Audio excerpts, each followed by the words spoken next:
আমি আব্বুর ছোট পোলা। বাবার টাকার অভাব নেই। ছোট থেকে ইচ্ছে মতো টাকা খরচ করছি। কখনো বাবা টাকার বিষয়ে কথা বলেনি। ফ্যামিলিতে সবাই আমাকে ছোট সাহেব বলে ডাকে।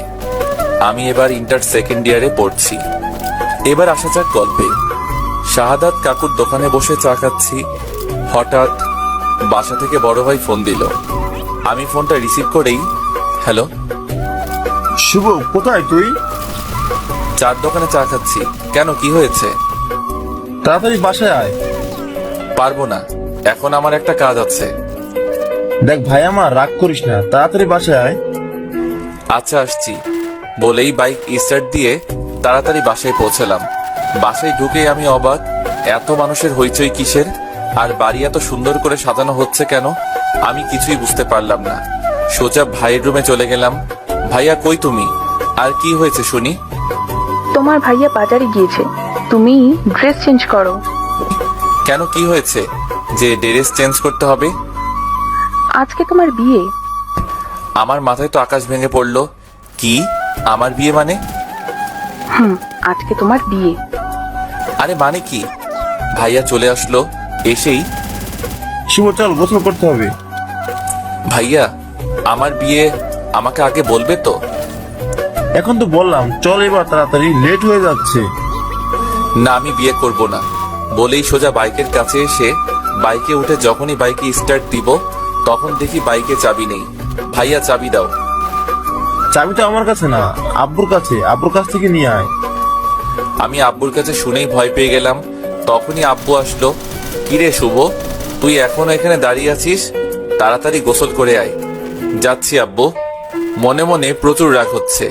বলতেই চারদিক থেকে মানুষ এসে আমাকে গোসল করাতে লাগলো। গোসল শেষ করে একটা পাঞ্জাবি দিল আম্মু। কি করব আম্মু এই পাঞ্জাবি দিয়ে? আজকে তোর বিয়ে, তাই পাঞ্জাবি পরবি? আম্মু, আমি বিয়ে করব না।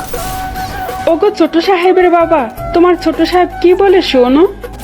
আরে আরে কিছু না, আমি এখনই গুছিয়ে নিচ্ছি। সবকিছু গুছিয়ে নিলাম। সারাদিন বিয়ের অনুষ্ঠান হলো। আমি প্রচুর ক্লান্ত। সন্ধ্যা হয়ে গিয়েছে। আমি সোফায় বসে আছি। হঠাৎ মামাতো বোন, চাচাতো ফুফাতো বোনেরা এসে শুরু করে দিল। ভাইয়া তুই এখনো বাইরে কেন? ভাবি তোর জন্য সেই কখন থেকে ওয়েট করছি, রুমে যা। ওই কার ভাবি? আর কার জন্য? আরে তোর বউ। পাগল নাকি? আমি তো এখনো বিয়েই করিনি। ফাজলামে বাদ দিয়ে তাড়াতাড়ি রুমে যা বলছি। যাব না।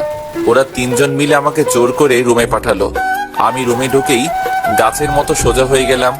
হায় আল্লাহ, পরি কোথা থেকে আসলো আমার রুমে? কি অপরূপ সুন্দরী! আমার লাইফে এমন মেয়ে কখনো দেখিনি। আমি কিছু না বলে সোজা খাটের উপর গিয়ে বসলাম। যেই না বসলাম, আমার বউ আমার কলার ধরে কাছে টেনে নিয়ে, ওই এত সময় কোথায় ছিলেন? আমি সেই কখন থেকে ওয়েট করছি। আরে আরে আপু, কলার ছাড়ুন, দম বন্ধ হয়ে যাচ্ছে তো। ওই আপু মানে কি? আমি আপনার বউ। সরি, আমি আপনাকে বউ মানতে পারবো না। আপনি মানলে ভালো, না মানলে গলা টিপে মেরে ফেলবো। না, আরে না না, মানবো। মনে থাকে জানো। আর কালকে থেকে এত রাত করে বাসায় ফেরা চলবে না।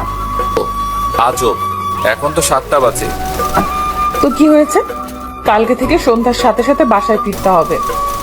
পারবো না। পারবেন না মানে? আপনাকে পারতে হবে, না হলে কিন্তু শাস্তি আছে।